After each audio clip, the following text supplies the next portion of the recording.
can you clarify, is that an affidavit or a report? A signed affidavit, sir? Parang A mere letter. Parang letter to the President. Yung isa, August 4, 2016.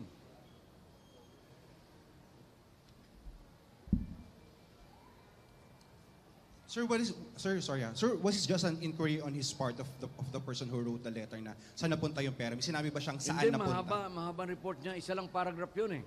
But, Sir, in-identify niya ba kung kanino na napunta but yung funds? itong ginawa niyang sulat kay Pangulong Duterte, 6 na pages. Isang paragraph lang yung binasa ko. Kaya marami kayong makikita dito. But sir, did the person identify kung kanino nag-end up yung funds? Kay Secretary de Lima daw nga, doon din lang ng mga NBI. So, yan ang sagutin mo, Secretary de Lima. Do not be masyado kang yak-yak na wala namang sinasabi. Hulihin nyo na ako ngayon! Hindi naman talaga gusto nyo! Ikulong nyo na ako ngayon! I'm here! Do what you want to me, Mr. President. I'll wait for you. Thank you.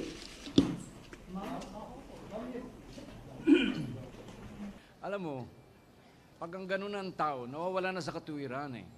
Hindi ka maaaring magdepensa ng sarili mo ng puro accusation lamang ng walang pruweba. Katulad ni sinabi ko kahapon, pag ikay nag-akusa, dapat may pruweba ka.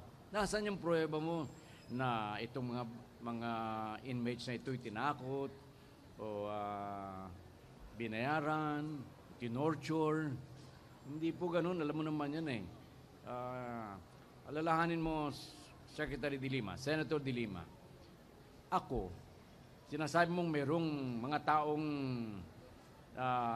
parang naapakan mo nung mga nakaraang ikaw ay Secretary of Justice.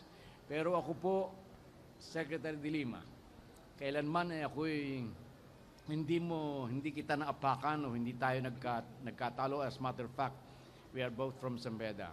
Pero ang sinasabi ko, ginagawa ko lamang bilang Secretary of Justice ang pag-imbestiga sa'yo sapagkat sa aking paniniwala ay sobra-sobra ang ebidensya na ikay nakinabang sa illegal na droga sa Bilibid. Kaya't yan ang sagutin mo. Do not be hysterical. Hindi ba pwede yung maging hysterical ka, otherwise mawawala ka sa depensa mo. Pangulo, para siraan niyo ako. Hindi niyo na iniisip kung ano na yung nagiging itsura niyo sa mata ng bayan at saka sa mundo. Kayo na po ang pinagtatawanan. Hindi po ako. Inosente po ako. Tama na, nagkakamali na kayo. Iba-iba na yung mga version nyo, iba-iba na yung mga istorya nyo. Kung ano-anong mga iniimbento nyo, katulad nung kahapon na naman, ano naman 300 million na yan. Tama na po. Sino may susunod nilang gigipitin? Sino yung mga susunod nilang gagawa ng kwento? Sino mga buhay ang sisirain nila? Sino yung mga privacy ng mga sisiraan? Mga former staff ko, mga former officials ko. Nilalapitan nyo na po lahat. Alam ko po yan, nakakarating po sa kanila mga sumbong nila sa akin. And I feel so helpless. I cannot even help them with lawyers.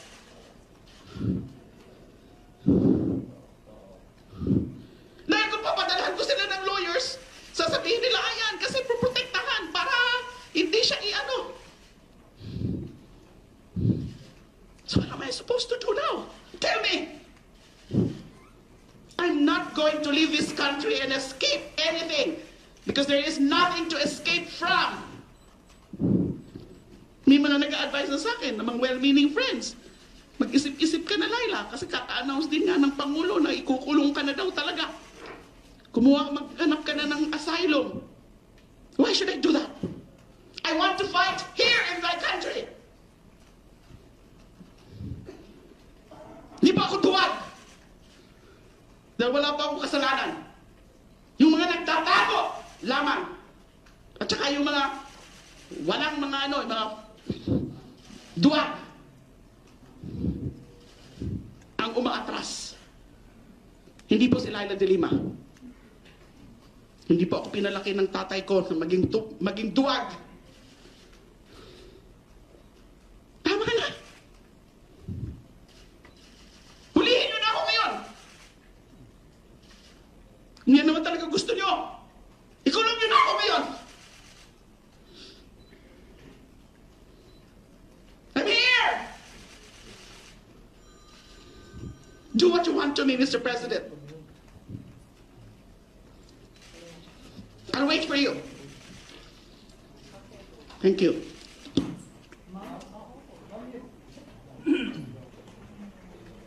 With all this, with all what's happening now, you think there's a direct threat to your life, I mean, not just your safety, but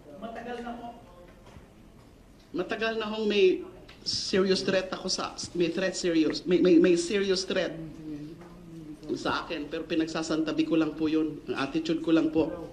Ang attitude ko naman pagdating sa bagay noon pa. Maski noon na meron din ako mga threat. Yun, nung mga pinalipat ko yan, may mga threat ako. Galing sa kanila. Ilan sa kanila, hindi naman lahat sila. But ang attitude ko, So, sagutin mo ng nararapat. Yung bang hindi yung puro akusasyon, ikaw anya, President Duterte ang napapasama. Hindi ba dapat matuwa ka nga kung si President Duterte ang napapasama? Sir, last na lang on my part. Sir, what happened to the August 4 letter? Did the President act on it? Hindi ko alam. Actually, itong totoo. Sinasabi niya na kami ay magka-partner ni President Duterte tungkol dito sa pag-akusa sa kanya. Sa totoo lang, mula na ako'y maging secretary, up to now, up to the present, hindi man lamang napag-usapan namin ni President Duterte ang kaso niya. Ito ay, at my instance, as Secretary of Justice. Kaya, wag niyang ililigaw ang mga tao, pati yung piluka ko eh. hindi ganoon eh. Pag yung nag-personal ka, yun na tinatawag nating ad hominem, argumentum ad hominem, ibig sabihin wala ka ng katuwiran. Kaya, Secretary de Lima, sagutin mo lang ng tama ang lahat ng akusasyon sa'yo. Kasi napakabigat ng akusasyon sa'yo. At napakarami ng akusasyon sa'yo. Kaya bilang Secretary of Justice, hindi ko na nga kaya na hawakan ito. Kaya ang ginawa ko, binigay ko na sa NBI ang pag-imbestiga nito. Sapagkat meron silang tao, marami silang magaling na investigador doon, na wala doon sa Secretary, doon sa Department of Justice. Secretary, ano po yung masasabi niyo doon sa press con kanina ni Senator De Lima, sinabi niya na ito daw yung pamamaraan na ninyo, ng gobyerno, ng administrasyon, para takutin yung mga inmates na ayaw mag-testify against De Lima. Yun nga sinasabi ko eh. Kinakabit niya ako na dun sa akusasyon niya na parang hinaharas siya eh. Pero makikita naman yun doon sa mga inmates eh. Alam mo ang isang testigo na hinaras, tinakot, binayaran o tinorture, ay makita mo sa demeanor ng testigo na siya'y talagang tinakot o hinaras. Pero dun, nung makita ninyo, nang ipresenta ko yung mga testigong yan sa House, hindi ba makita ninyo na very straightforward sila, kalmado, nakapagbiro pa nga, yan ang mga mark ng isang truthful witness. Magpresenta ka ng ganyan, Secretary de Lima. Hindi yung daldal ka ng daldal na wala ka naman pinapresenta ng testigo para patunayan mo na itong mga tao ito tinakot. Tapos ngayon, wala pa man lang 4 na oras na kalilipas yung riot sa Bilibid. Meron ka na agad theory. Mag-imbestiga ka muna, tingnan mo muna. Anyway, sinabi mo dyan na napakarami mong mga kaalakbay o kasama doon sa loob ng Bilibid na nagre-report sa'yo. Hintayin mo muna yung report. Para ka na hindi abogado eh. Hindi ganyan ang pagdepensa sa sarili. Inuunahan mo. Nag-i-speculate ka Hindi ganyan ang pagdepensa sa sarili. State the facts, Mrs. Senator. At nang yung katuwiran mo'y maunawaan ng tao. Otherwise, kung magiging hysterical ka, ganyan, sisigaw ka, lalo kang hindi maintindihan ng tao. Hindi maintindihan ng tao kung bakit ka nagiging hysterical eh. But the fact is, kung mayroong kang dapat sisihin, yung sarili mo, Senator. How about, Secretary, yung dare niya sa government at sa DOJ na hulihin na siya ngayon at ipakulong? Hulihin nyo na ako ngayon! Yan naman talaga gusto nyo! Ikulong nyo na ako ngayon! I'm here! Do what you want to me, Mr. President. I'll wait for you. Thank you.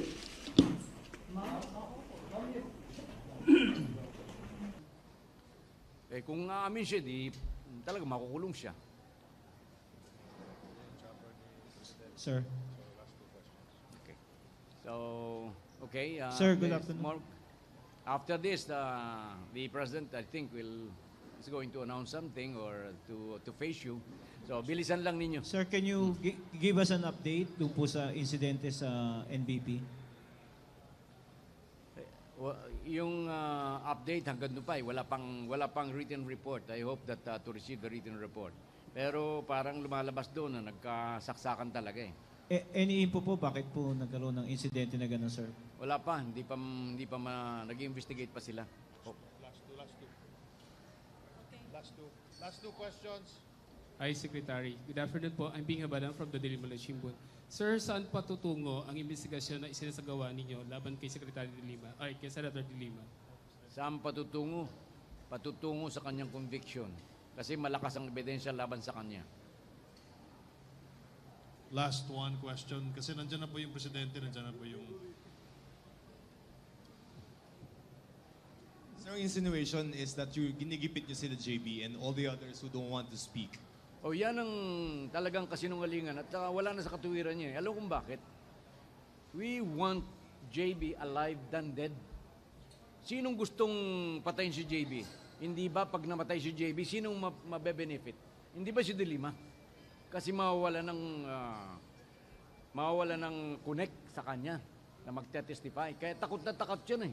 Sir, yung abogado ni Sebastian, ang sabi, ibang istorya ha, nagka-almusal tapos sinugod siya. Hindi ko alam. Let's wait for the official report. Okay. May SAF naman, pero bakit nagkasaksakan at may shabu session despite the SAF? Yun naman SAF, hindi naman pumapasok yung kinakailangan eh. Yan ang tanungin mo sa mga ating mga inmates. Talagang very ingenious yan eh. Nakakapasok ngayon yung mga cellphone, yung shabu pa eh, pagkalit-lit nun. Actually, yung shabong yan, even at the latest, mayroon pang nahuhukay, mga 1.5 feet sa ground. Kaya Alright. talagang hindi natin alam kung saan kinukuha nila yan. Maraming salamat po. Parating na po yung presidente. Thank you.